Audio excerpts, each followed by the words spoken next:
you find that the number of people that are out there searching and looking for guidance and coming to events, for example, the ones that you speak at, is this growing?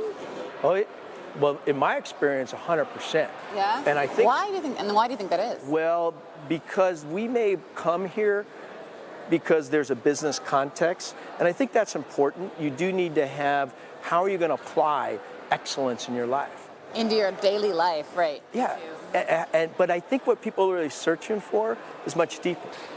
And we all are searching for. And there's more people searching. Exactly. Oh, you can feel it. And you know what?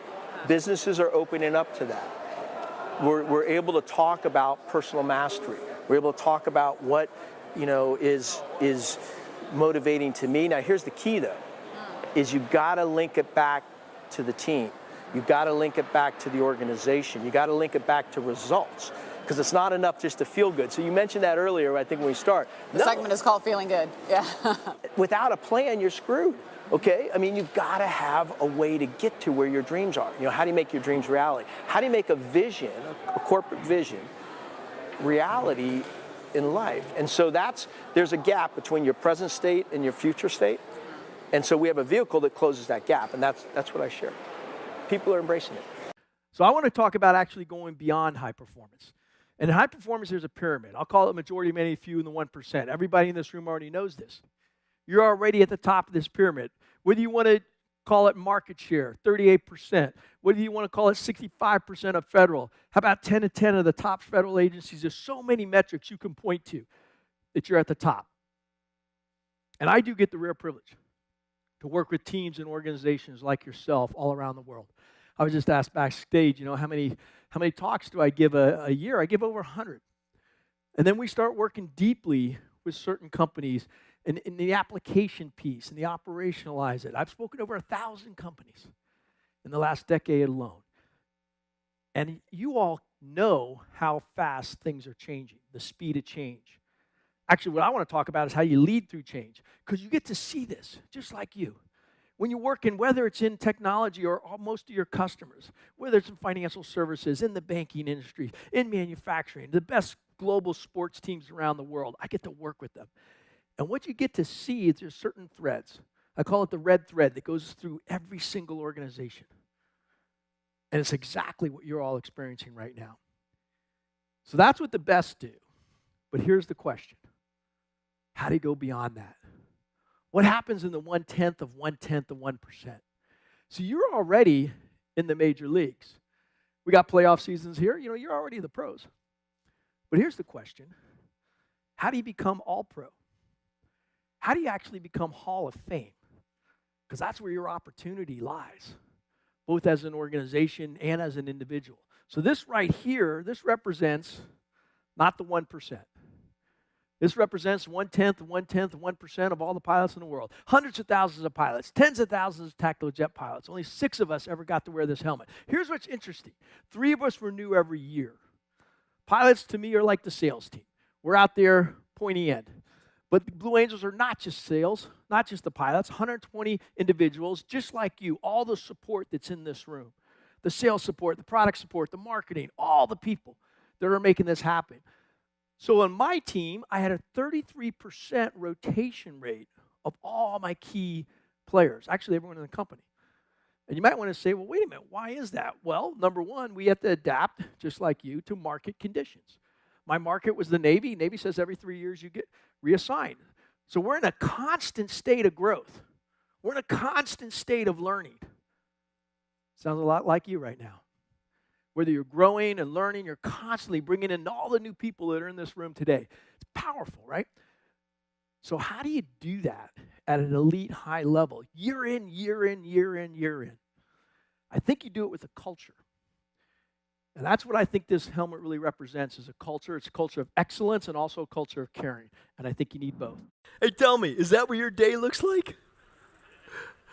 Actually, I bet it does in some ways. Stuff coming at you all different directions. Okay, anybody got a little distractions going on in their life, right? Okay, so there's a lot of change, all right?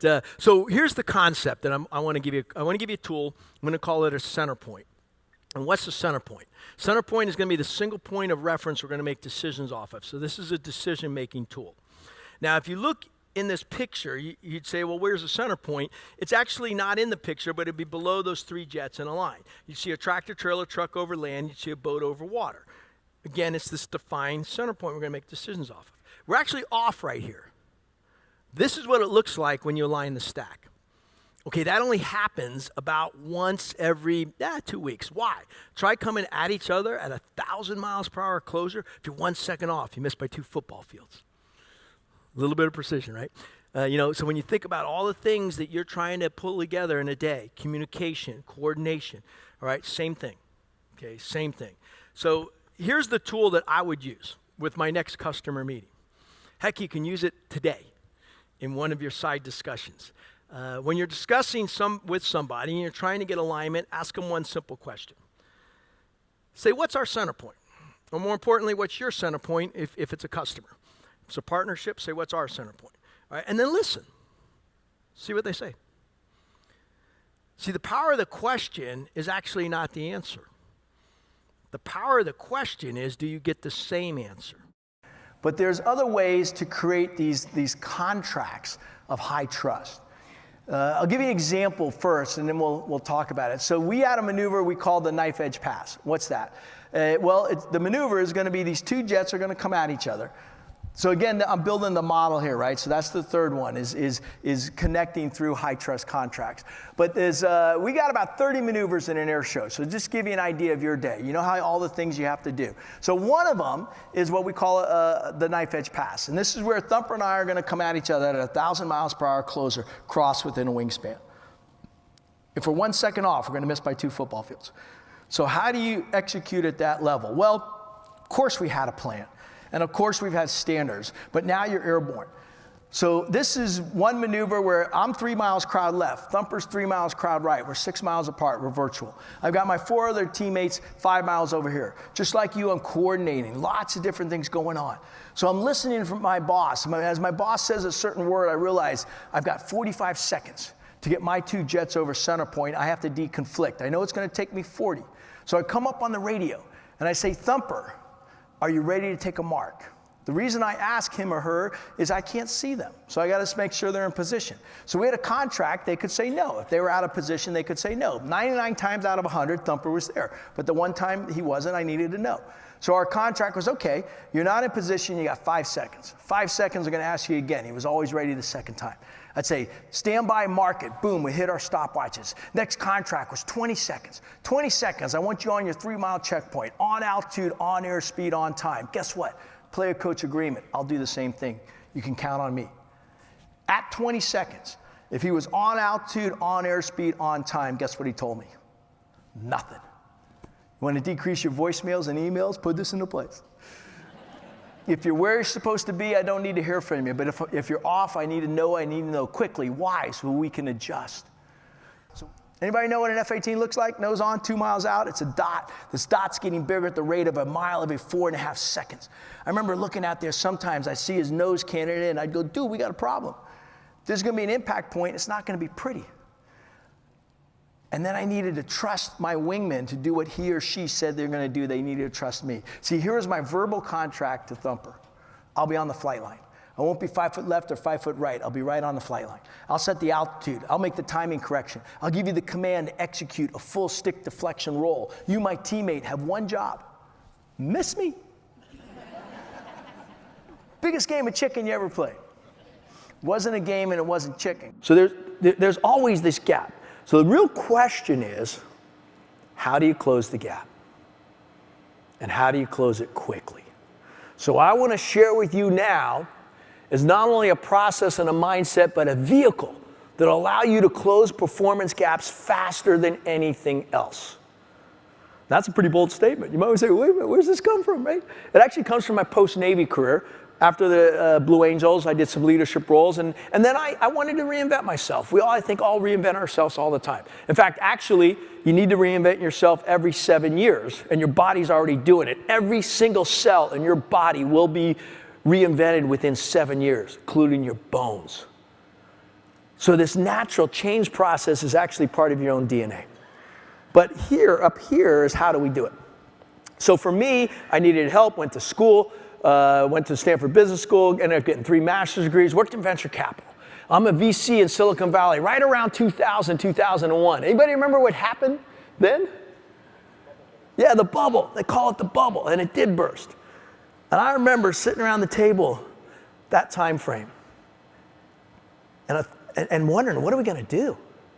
I mean, things were coming apart, right? And I remember a thought hit my head. How come?